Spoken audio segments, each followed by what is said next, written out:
Assalamualaikum warahmatullahi wabarakatuh. Alhamdulillahirabbil alamin. Puji syukur marilah kita panjatkan kehadiran Allah Subhanahu wa taala karena atas limpahan rahmatnya pagi yang cerah ini kita dapat berkumpul bersama dalam rangka melaksanakan kegiatan diseminasi penularan materi modul 1.4 tentang budaya positif. Dalam kegiatan pendidikan guru penggerak ini, saya diminta untuk menyampaikan materi tentang budaya positif kepada rekan-rekan sejawat. Baiklah teman-teman, sebelum kita masuk ke acara ini, saya ada kegiatan pemantik sedikit. Mari kita bermain untuk memantik pembahasan kita tentang budaya positif. Silahkan bisa digunakan HP-nya untuk menjawab pertanyaan-pertanyaan berikut ini. Menggantikan kertas tugas teman yang telah dicoret-coret termasuk sanksi konsekuensi atau hukuman. Ya, 1 betul.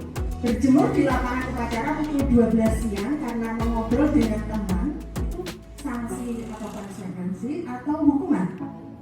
Yang betul jawabannya guna nih. Ya, oke. Ya, oke. Lanjut ya, pertanyaan ketiga. Berdiri di depan kelas sambil mengangkat kaki 1 karena tidak bisa menjawab pertanyaan, termasuk yang mana? Oke, benar ini ya. Membersihkan tumpahan air di meja tulis karena tersenggol pada saat belajar, termasuk pada guru apa?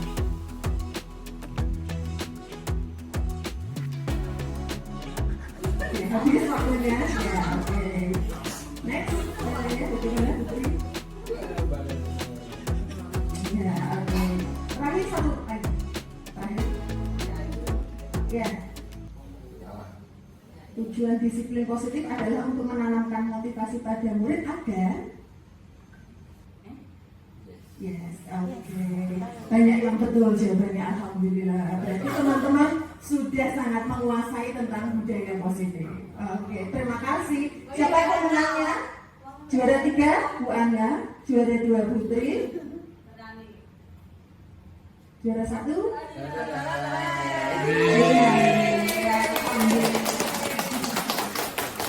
Oke, terima kasih. Ya, teman-teman, itu untuk memantik apa yang akan kita diskusikan kali ini.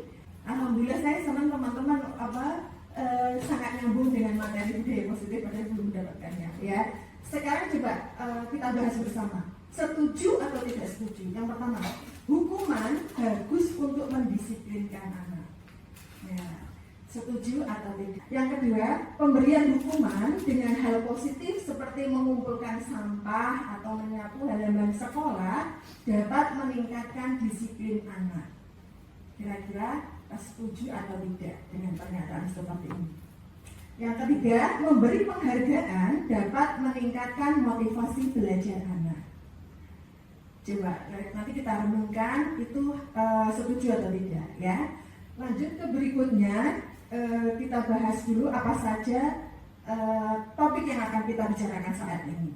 Yang pertama tentang disiplin positif dan nilai-nilai kebajikan. Yang kedua tentang teori motivasi, hukuman dan penghargaan serta restitusi. Ketiga, keyakinan kelas. Keempat, kebutuhan dasar manusia dan dunia berkualitas. Kelima, restitusi, ada 5 posisi kontrol. Terakhir, tentang segitiga restitusi.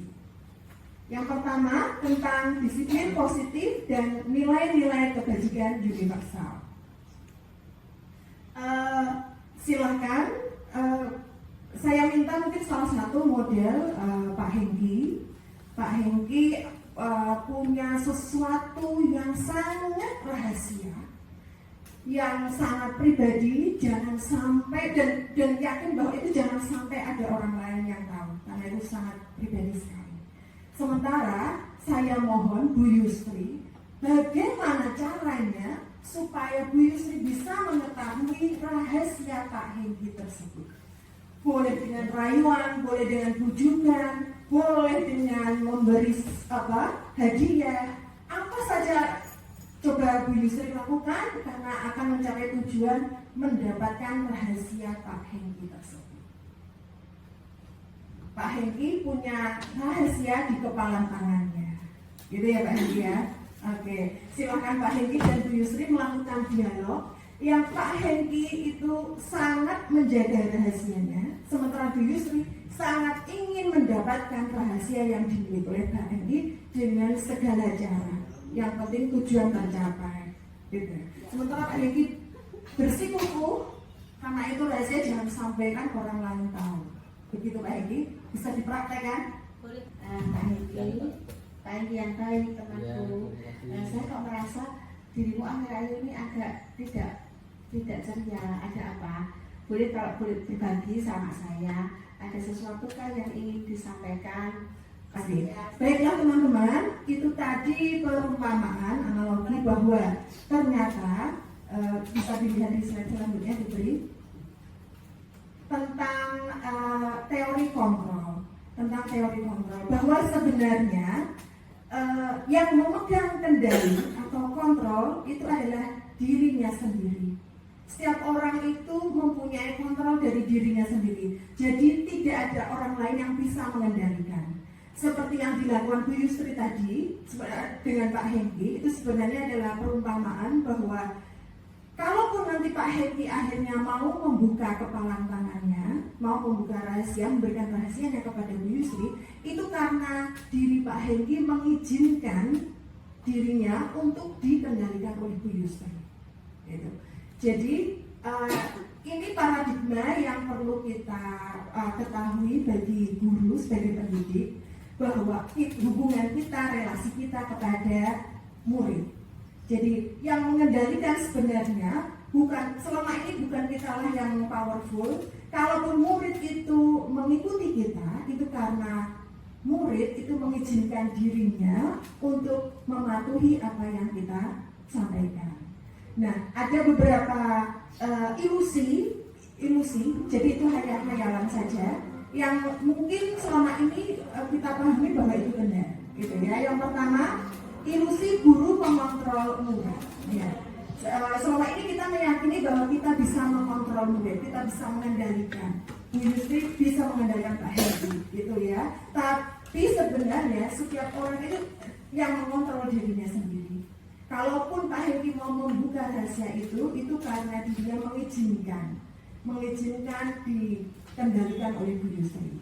Kemudian yang kedua, ilusi bahwa semua penguatan positif efektif, dan ilusi bahwa semua penguatan positif itu efektif dan bermanfaat. Misalnya yang tadi ya tidak mengerjakan tugas, ya, kemudian disuruh membersihkan lapangan, ya. Bagi kita mungkin kelihatan seperti positif, tapi kira-kira itu berdampak panjang atau tidak, atau justru menimbulkan masalah baru. Kemudian yang berikutnya, ilusi bahwa kritik dan membuat orang merasa bersalah dapat menguatkan karakter.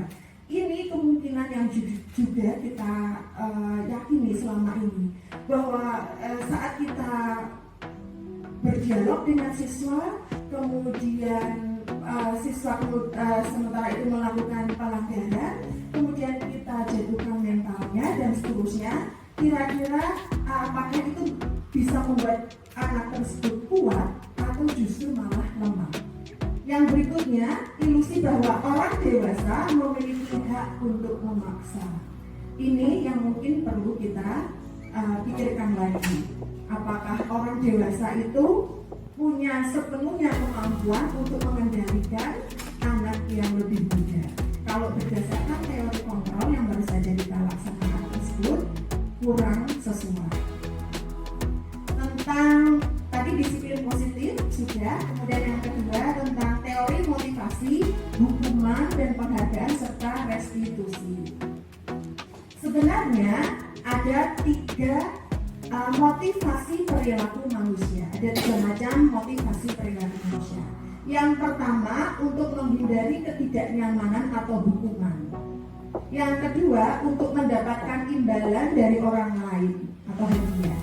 Yang ketiga, untuk menghargai diri sendiri. Dari 3 macam motivasi perilaku manusia ini, sebenarnya apa yang seharusnya kita bangun kepada siswa-siswa kita? Ya, dengan memahami motivasi apa yang siswa lakukan, mungkin kita tidak akan gegabah untuk melakukan atau membuat keputusan terhadap suatu pelanggaran siswa. Mencatat 100 kali di dalam buku kalimat, saya tidak akan terlambat lagi. Karena terlambat ke sekolah itu kira-kira sanksi atau hukuman. Ya. Lari mengelilingi lapangan basket 2 kali. Coba diperhatikan kira-kira jawabannya apa. Nanti kita lihat kuncinya. Ya, lari mengelilingi lapangan basket 2 kali karena terlambat hadir di sekolah. Terlambat hadir hukumannya lari mengelilingi lapangan basket. Itu sanksi atau konsekuensi atau hukuman. Ya, hukuman. Oke. Murid diminta untuk push up 15 kali karena tidak menggunakan masker ke sekolah. Itu konsekuensi atau hukuman? Hukuman. Menggantikan kertas tugas teman yang telah dicoret-coret. Konsekuensi atau hukuman? Konsekuensinya. Membersihkan tempat air di meja tulis karena tersenggol pada saat belajar. Konsekuensi. Hukuman itu sesuatu yang menyakitkan harus terjadi. Sementara kalau konsekuensi itu sesuatu yang harus terjadi. Kalau hukuman itu bikin sakit hati atau fisik juga, ya. Tapi kalau konsekuensi membuat anak merasa tidak nyaman dalam jangka waktu pendek. Langsung masuk ke keyakinan kelas, ya. Mengapa tidak peraturan saja? Mengapa harus keyakinan kelas? Ya. Kalau peraturan itu sifatnya satu pihak, sifatnya memaksa. Kalau keyakinan kelas itu kita ajak siswa untuk mengingat tentang nilai-nilai kebajikan yang umum berlaku, ya, secara berhubungan manusia. Begitu. Langkah-langkah untuk menetapkan keyakinan kelas. Ya, mungkin ini sebagai panduan saja. Yang pertama, sebelumnya kita berdiskusi memunculkan peraturan yang perlu ditaati pada sekolah. Kita diskusi dulu tentang tata tertib. Setelah itu yang kedua, peraturan tersebut kalimatnya biasanya kan negatif. Kita ubah ke kalimat positif. Setelah itu, dari kalimat positif itu kita sarikan, ya, kita hubungkan dengan nilai-nilai kebajikan atau keyakinan kelas. Kemudian selanjutnya berdiskusi mengenai gambaran perilaku yang mencerminkan keyakinan kelas dan kemudian sifatnya menggali. Ya, contoh konkretnya begini misalnya, ini contoh saja yang saya lakukan. Berikutnya Putri. Yang pertama, setelah berdiskusi dengan siswa, kita buat tata tertib, datang tidak terlambat. Ini dari usulan dari teman-teman. Kedua, tidak boleh usil, jahil, membahayakan teman atau guru. Tidak boleh tidak mengerjakan PR, dan seterusnya sampai dengan nomor 10. Tidak boleh tidur saat pembelajaran. Dari sini, Putri, bisa diganti berikutnya. Kita ubah ke kalimat yang positif. Yang tadi negatif, kita ubah. Datang tepat waktu. Kalau yang tadi tidak boleh datang terlambat, kita ganti ke kalimat yang lebih positif. Datang tepat waktu. Ya, bersikap baik dan sopan. Ini korelasinya dengan yang nomor 2. Putri tadi bisa dilihat nomor 2 tadi apa? Tidak boleh usil, tidak boleh jahil, lemparin apa ke teman, itu kan bahaya, gitu ya. Kita ubah ke kalimat positif, yaitu bersikap baik dan sopan. Yang nomor 3, tidak mengerjakan PR, kita ubah ke mengerjakan PR, selalu mengerjakan PR. Sampai dengan berikutnya. Langkah berikutnya adalah kita kaitkan dengan nilai-nilai kebajikan. Ya, datang tepat waktu itu berarti nilai kebajikan apa, teman-teman? Kira-kira disiplin, ya. Bersikap baik dan sopan itu kira-kira terkait dengan nilai-nilai apa ya yang ada di dalam kehidupan kita? Kesopanan, ya, rajin, gitu ya. Nilai kebajikan bisa lebih dari 1. Berikutnya mengerjakan PR itu kira-kira berkaitan dengan nilai-nilai kebajikan apa? Rajin, kesungguhan, belajar sepanjang hayat, ya, keseriusan, ya. Kemudian mengerjakan sendiri saat ulangan, kira-kira sesuai dengan nilai keyakinan apa? kejujuran, kesungguhan, pasti kan belajar sebelumnya ya, persiapan dengan baik ya. Sampai dengan yang terakhir ya, mengikuti pembelajaran dengan baik berarti menghargai diri sendiri. Ya, kalau yang tadi pembelajaran tidur, kemudian kita arahkan supaya mengikuti pembelajaran dengan baik, itu sesuai dengan nilai menghargai diri sendiri. Dan pembelajaran sepanjang hayat juga cocok juga ya, kesungguhan, keseriusan dan seterusnya. Baik, ke materi berikutnya setelah keyakinan kelas, ini dokumentasi kegiatan saya. Seharusnya setelah ini ditulis di kertas yang baik, kemudian ditandatangani oleh semua warga kelas, gitu ya. Jadi setiap siswa melakukan mungkin hal yang kurang sesuai, mungkin kita bisa ingatkan lewat dari nilai keyakinan yang sudah kita bicarakan sebelumnya. Baik, kita masuk ke materi berikutnya, yaitu nomor 4, kebutuhan dasar manusia dan dunia berkualitas. Selanjutnya, sebenarnya kebutuhan dasar manusia itu ada 5, yaitu bertahan hidup, kemudian penguasaan, kasih sayang dan rasa diterima, kesenangan dan kebebasan. Kalau ada jangan cepat-cepat kita melakukan memutuskan sesuatu karena pasti ada latar belakangnya. Jika siswa melakukan sesuatu yang dirasa tidak bagus atau kurang pas, mungkin kita harus teliti dulu sebenarnya ada kebutuhan dasar apa yang belum terpenuhi dari siswa tersebut. Kemudian kita ke materi berikutnya tentang 5 posisi kontrol. Ya, kita sebenarnya ada 5 posisi kontrol yang paling ideal yang diharapkan kita sebagai pendidik adalah posisi manajer. Manajer itu berarti kita melakukan dialog yang baik antara siswa dan guru, dan kita mampu membangun motivasi internal dari siswa. Kemudian materi berikutnya adalah ini contohnya saja ya, pernyataan seperti ini. Kalau seperti ini berarti siapa yang melakukan seperti ini? Ya mungkin kita introspeksi atau refleksi diri kita sendiri. Kita pernah mengatakan enggak, saya kecewa sekali dengan kamu. Ya, itu tipe karakter kontrol apa gitu ya, sebagai pembuat orang yang merasa bersalah. Ya, yang paling ideal adalah sebagai manajer. Jika kita berdialog dengan siswa, maka bagaimana kamu bisa menyelesaikan masalah ini? Gitu, ya. Oke, berikutnya dilewati saja Putri ini. Ya, yang ketiga, yang terakhir keenam adalah segitiga restitusi. Ada 3 tahapan segitiga restitusi dalam menyelesaikan masalah siswa. Yang pertama adalah menstabilkan identitas, yang kedua validasi kebutuhan, dan yang ketiga menanyakan keyakinan. Sebagai pendidik, kita diharapkan saat kita menyelesaikan permasalahan dengan siswa, kita mengikuti urutan langkah segitiga restitusi. Jadi nanti akan diharapkan penyelesaiannya bisa sama-sama menyenangkan dan sifatnya lebih ke motivasi intrinsik atau internal dari dalam. Ya, contohnya kalimat-kalimat yang ada di bagian menstabilkan identitas. Contohnya, setiap orang pasti pernah melakukan kesalahan. Itu contoh kalimat yang di awal, ya. Atau kamu bukan satu-satunya yang pernah melakukan ini. Yang kedua, validasi kebutuhan. Adakah cara yang lebih efektif untuk mendapatkan apa yang kamu butuhkan? Ya, mulai berdialog. Yang ketiga, jadi tidak kita langsung menyalahkan, ya, tapi kita bangun dialog menggunakan tahapan segitiga restitusi. Terakhir, berarti kita sesuaikan dengan, kita ajak dialog sesuaikan dengan keyakinan yang mungkin sudah pernah disepakati sebelumnya, atau keyakinan nilai-nilai kebajikan yang universal.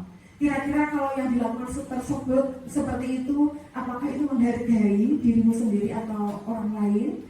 Apakah yang kamu lakukan itu melanggar nilai-nilai kejujuran?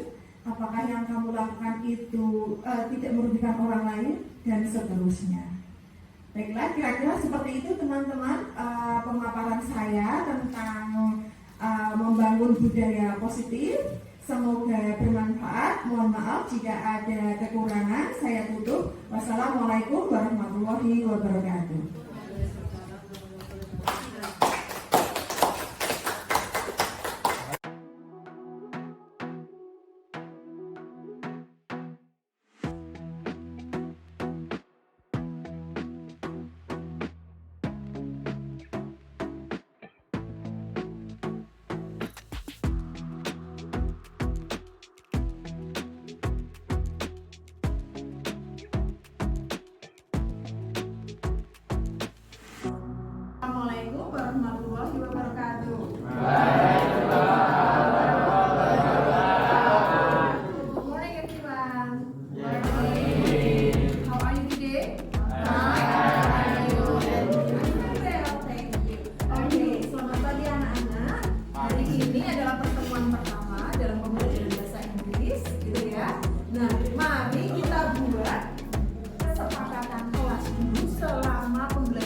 gitu ya. Kalau keyakinan kelas didasari dari kesepakatan kelas, didasari dari keyakinan berdasarkan nilai-nilai kebajikan yang kita yakini bersama.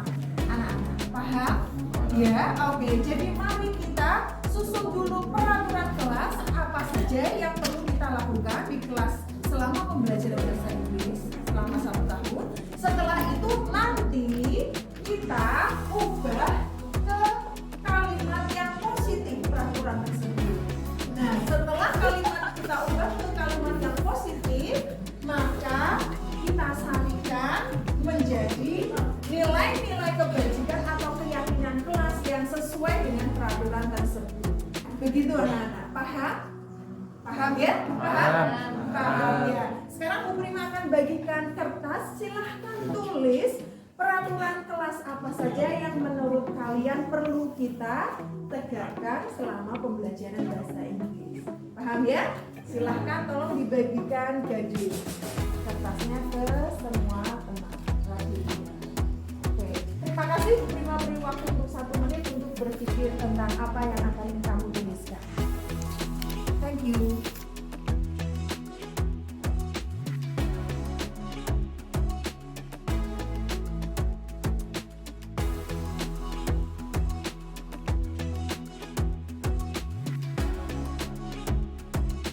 Assalamualaikum warahmatullahi wabarakatuh.